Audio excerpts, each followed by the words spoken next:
How come the stars come to shine when it's dark from so far away and show us where we are? What makes the sun go to sleep every night, and what's it dreaming of? I wonder.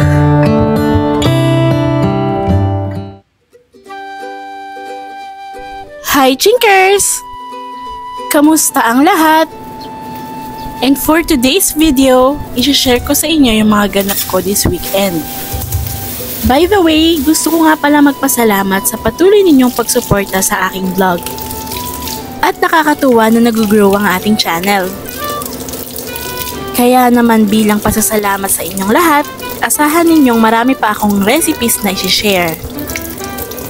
At yun naman ang layunin ng channel ko na to, kaya ko share ito sa inyong lahat is para makapag-educate pa ng maraming tao sa pagluluto at sa pagbe-bake.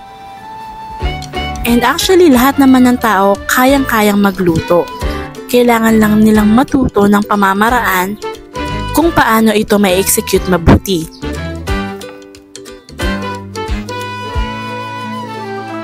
And for today's video, gumagawa nga pala ako ng dehydrated tomatoes. At special shoutout nga pala sa aking pamangkin na si Nikki na nagbigay sa akin nito noong Pasko, ng birthday ko, nitong dehydrator. Maraming pwedeng paggamitan itong dehydrator. Pwede sa mga herbs, mga fruits and vegetables. At ang main purpose kung bakit natin dinidehydrate ito is para mas magtagal ang kanilang shelf life.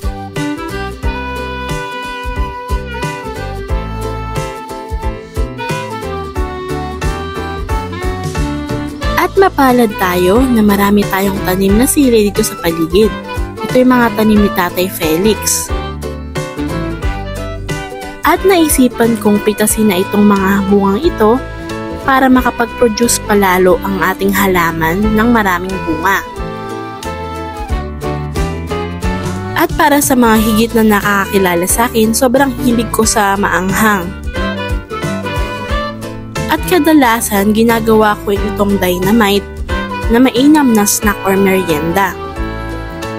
Nilalagyan lamang yung loob ng ham at cheese at nilirap sa ating lumpia wrapper bago i-fry. Ang sarap nun.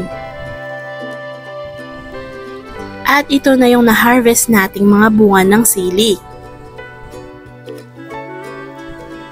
At kung napapansin ninyo, meron akong mga nakuhang kulay red na sili. Ito na yung mga medyo magugulang na sili at gagamitin natin ito bilang panghalo sa ating sawsawang suka.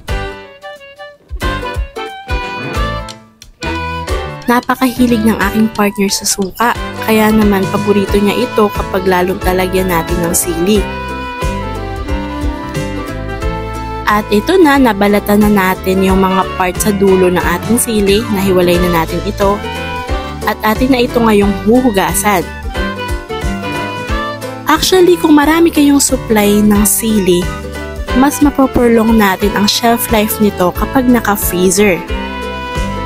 And usually, if it's frozen, it will last for 6 months.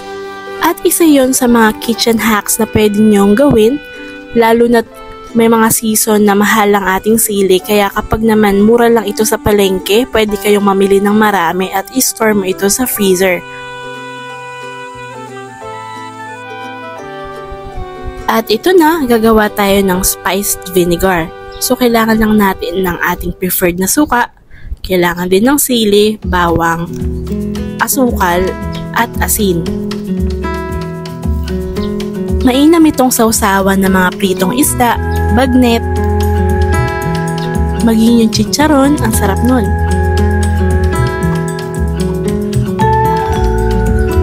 So, kailangan lang nating hiwa-hiwain bawang.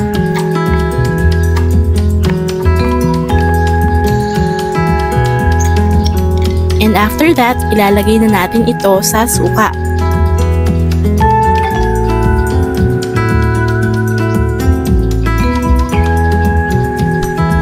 At ganun din sa ating mga sili, ilalagay lang natin siya sa loob. At kung napapansin nyo, gumamit ako ng brown sugar para magkaroon ng kulay ang ating suka. And of course, para maging manamis-namis ang ating suka.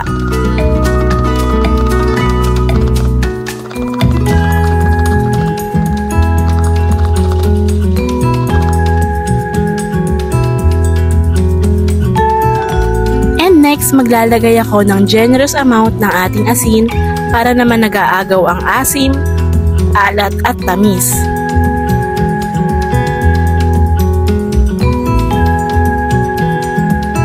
At ito na ang ating spice vinegar.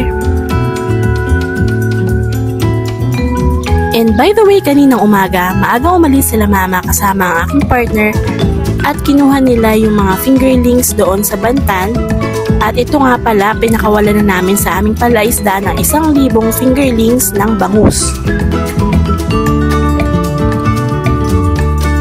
Naway magsilakihan kayong mabuti.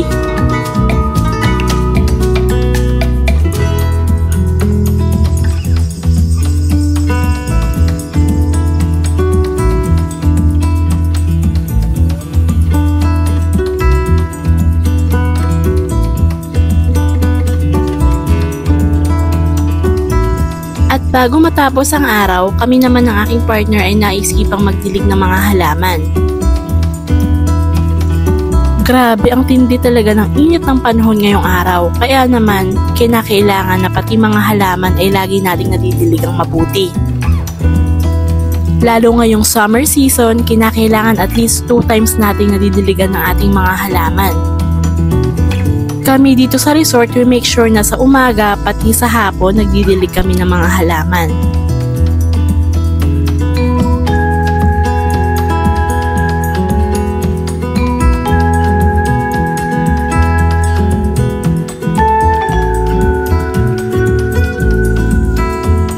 And special shout out sa aking partner. Salamat mahal sa iyong pagtulong sa lahat ng bagay. Tunay ngang napaka-productive ng aming nagdaang araw na ito.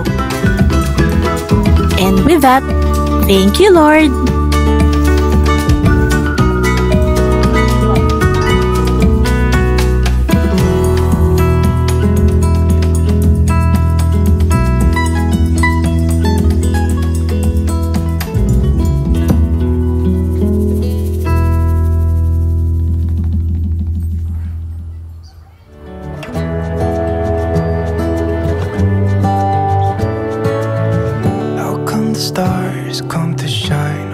And for all my viewers and supporters, I hope all my videos will be a great inspiration for everyone. And let's take every opportunities knocking as a great step para mas ma-improve pa natin ang ating mga sarili. And of course, it's okay to work and work, but don't forget to work and play. Kailangan balanse palagi. And also, we must not take life for granted. Sabi nga, hindi tayo nabubuhay para magtrabaho. Kung hindi, nagtatrabaho tayo para mabuhay. Makes sense, di ba? So let's all value our life and the people who matters in our life.